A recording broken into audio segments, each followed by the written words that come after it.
It's Laura Eubanks of Design for Serenity, and it is a beautiful early March day in Vista, California. And I thought it would be fun to show you how the Tapestry garden is looking out in the front yard. We did a course a couple of years ago where um, it was an online deal, and y'all tuned in and we walked through the development of this tapestry from start to finish. And I have had very little to do out here. And I've made a couple of little modifications and changes, and I thought that I would walk through them with you. What have I modified and what have I changed as best as I can remember. Here used to be some agave attenuata that I had just kind of sitting here in a holding pattern until I needed them, but they filled up the space nicely under this very mature jade, so I just left them. I have since popped in an Aloe rubra violacea, which I am very happy with. Isn't she a beauty? The bloom stalk's about done. Well, it is done, but I haven't cut it off yet because I don't know. I mean, it doesn't really bug me, and I'd prefer to wait for that to dry so that I can just pop it right off. If you would like to cut off your aloe blooms that have finished, you can do that. If you just go right down as close to the notch as you can get, you'll be good to go. Or, you know, like with me, if it's not bugging you, you can just leave it and eventually it'll dry and you can literally just pop it right off. So totally up to you.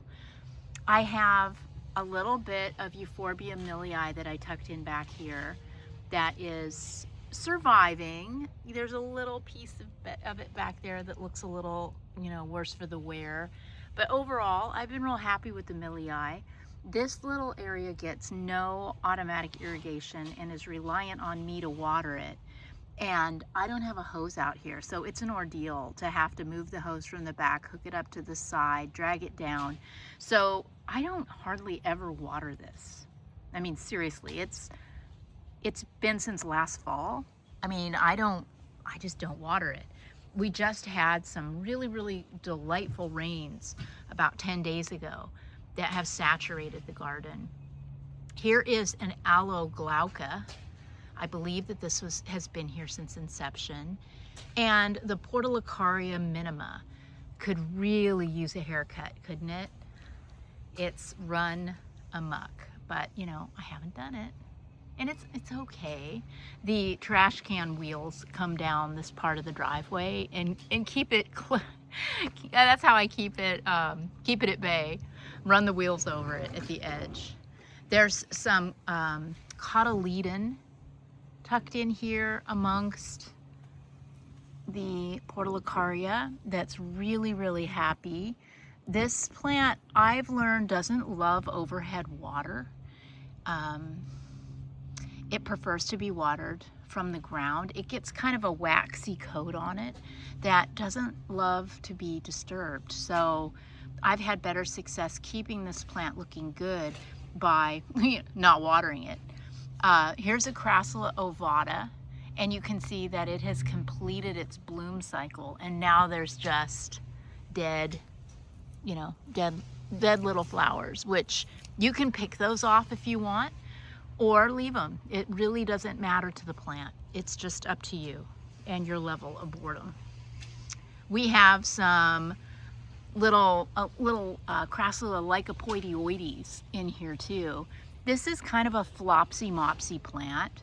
It doesn't have the longest shelf life, but tucked in here amongst these other things that are keeping it upright, it adds some interesting texture in the garden. Then I have a great big aloe of unknown origin. This is a hybrid of some kind. I bought it, I thought it was a ferox, but I don't think it is because it never grew a trunk. this used to be in my backyard. It hasn't grown exponentially. It's maybe doubled, tripled, maybe tripled in size from when I put it in, where, you know, it was about, well, no, I was going to say it was about this big, and that is not true. It was significant. I mean, it was maybe half the size. So yeah, I'd say it's doubled. Oh my God, you guys, I'm sorry. Are you keeping up? That was just a lot of verbal gymnastics right there. I apologize. Let me start over. I planted this as what I thought was an Aloe ferox. It was about half this size 3 years ago. And it hasn't really grown a whole lot. It didn't bloom for me the first year.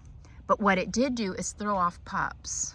So I thought, oops, wait, this isn't a ferox if it's throwing off pups. So I don't know. And then the bloom was spectacular, multicolored, like red and yellow, really, really pretty. So because it's such a showy plant, I took out the Hesper aloe that I had in here as my kind of thriller, and I popped this in because it's just, in my opinion, more interesting. The Hesper aloe found their way into another garden. Then I had worked some tapestry in here, which is pretty much hidden by the, you know, by the growth of the plants. But I haven't done any maintenance either in a couple of years at all. Done nothing other than pull out and pop in some specimens like this aloe. This is the, this is Crassissimus. It's, is it a sedum? Crassissimus? Senecio? Crassissimus? Something Crassissimus. It's not a crassula, but look at this. How much do I love this plant? This is a newer introduction from Altman. And look at those happy, gorgeous, late winter flowers. Isn't it wonderful? It's so cute. My little barrel cactus is thriving down there. I put a little blue pharaoh cactus down there just again as a placeholder. I have more of the Crassula ovata and Crassula undulata as backstory plants that have done very, very well. I have a little Crassula platyphylla right here. I think this is the red variety. It's not red right now because it's not stressed. It's been mild, it's rained, it's, you know, not been hot. So it's kind of reverted to green, but it'll come out and it's red when the weather warms up. And then a little Aloe brevifolia back there. And then a little Aloe nobilis over here. Then my beautiful Aeonium sunburst, which have absolutely run amok. Now remember, this is an arboretum Aeonium, meaning it grows on a trunk. It gets kind of tree-like, and I don't love the branch, you know, the exposed branching on this. So these would really benefit from a cut and reset. And if I'm gonna do that, I need to hurry up, because these, if I do it too late in the season, they will burn and they will not look good all summer long. So if I'm gonna do it, I need to get to it.